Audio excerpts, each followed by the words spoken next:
तो आज हम भारत के एक बहुत बड़े प्लान के बारे में बात करने वाले हैं। एक ऐसा प्लान जो देश के विशाल पावर ग्रिड को 21वीं सदी के लिए तैयार करेगा। और देखिए, ये सिर्फ कोई छोटा-मोटा अपग्रेड नहीं है, ये एक पूरी क्रांति है। तो चलिए समझते हैं कि ये हमारे आने वाले कल को कैसे बदलने वाला है। अच्छा, इस कहानी को समझने के लिए सबसे पहले इसके मुख्य संघर्ष को समझना होगा। मतलब एक तरफ तो भारत के पास एक वर्ल्ड क्लास पावर नेटवर्क है, लेकिन दूसरी ही तरफ ये बहुत बड़ी बड़ी मुश्किलों से भी घिरा हुआ है। जरा सोचिए, दुनिया का तीसरा सबसे बड़ा नेटवर्क, ये अपने आप में एक बहुत बहुत बड़ी कामयाबी है। लेकिन इस विशाल नेटवर्क की चमक के पीछे कुछ ऐसी गंभीर समस्याएं हैं जिनसे यह हर रोज जूझ रहा है। और असलियत कुछ ऐसी है, देश के कई हिस्सों में आज भी बिजली ठीक से नहीं पहुंचती। जितनी बिजली बनाई जाती है, उसका एक बड़ा हिस्सा लोगों तक पहुंचने से पहले ही बर्बाद हो जाता है। हम इसे लॉसेस कहते हैं। सप्लाई का कोई भरोसा नहीं और ऊपर से बिजली की चोरी एक बहुत बड़ी समस्या बनी हुई है। तो जाहिर है, एक बड़े बदलाव की जरूरत तो है।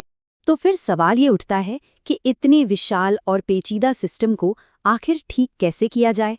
और इसका जवाब एक ही शब्द में है, इसे और स्मार्ट बनाकर। और बस यहीं पर एंट्री होती है स्मार्ट ग्रिड की। ये कॉन्सेप्ट ही उन सारी समस्याओं का जवाब है जिनकी बात हम अभी कर रहे थे। तो ये स्मार्ट ग्रिड आखिर है क्या? देखिए, इसका मतलब ये नहीं है कि कोई नया ग्रिड बनाया जा रहा है, नहीं, बल्कि जो हमारा पुराना ग्रिड है ना, उसी के ऊपर टेक्नोलॉजी की एक इंटेलिजेंट लेयर चढ़ाई जा रही है। इसमें इंफॉर्मेशन और कम्युनिकेशन टेक्नोलॉजी का इस्तेमाल करके पूरे सिस्टम को ज़्यादा असरदार और ऑटोमेटिक बनाया जाता है। इस फर्क को ना ऐसे समझ सकते हैं, जो पुराना ग्रिड है वो एक पुराने फ्लिप फोन जैसा था, जिसका बस एक ही काम था। लेकिन जो स्मार्ट ग्रिड है वो एक स्मार्टफोन की तरह है। ये सिर्फ बिजली नहीं पहुंचाता, बल्कि ये बिजली कंपनी और हमारे घर के बीच दो तरफा बात करता है, रियल टाइम में खुद को कंट्रोल करता है और पहले से कई ज्यादा कुशल और भरोसेमंद है। ये एक बहुत बड़ा टेक्नोलॉजिकल जंप है। और ये समझना बहुत जरूरी है कि ये अपग्रेड सिर्फ किसी एक हिस्से में नहीं हो रहा। ये बिजली बनने से लेकर हमारे घरों तक पहुंचने तक इस पूरी चेन का एक ट्रांसफॉर्मेशन है। चलिए इसे 3 हिस्सों में तोड़कर देखते हैं। पहला है स्मार्ट जनरेशन, जहां सोलर और विंड जैसी रिन्यूएबल एनर्जी को ग्रिड से और बेहतर तरीके से जोड़ा जा रहा है।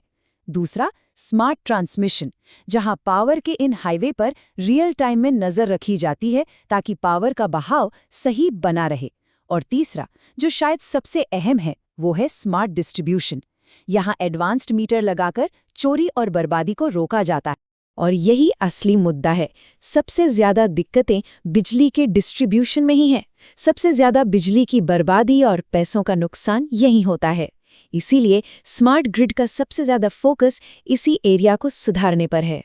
लेकिन जाहिर सी बात है, इतना बड़ा टेक्नोलॉजिकल बदलाव लाना कोई आसान काम तो है नहीं। इसके रास्ते में कई बड़ी रुकावटें भी हैं जिन्हें पार करना ही होगा। पहली और सबसे बड़ी रुकावट है हमारे पुराने नियम कानून। इस नई स्मार्ट टेक्नोलॉजी को सपोर्ट करने के लिए एक नए रेगुलेटरी और इकोनॉमिक ढांचे की सख्त जरूरत है। ये टेबल देखिए, इसमें समस्या और समाधान दोनों साफ साफ हैं। जैसे बिजली के पुराने फिक्स्ड रेट्स अब काम नहीं करेंगे, तो इसका हल क्या है? डायनामिक रेट्स, मतलब दिन के समय के हिसाब से बदलते हुए रेट्स। इसी तरह कंपनियों को इस नई टेक्नोलॉजी में पैसा लगाने के लिए एक बेहतर माहौल देना होगा और ये भी पक्का करना होगा कि सारे नए डिवाइस और सिस्टम एक दूसरे के साथ मिलकर काम कर सकें।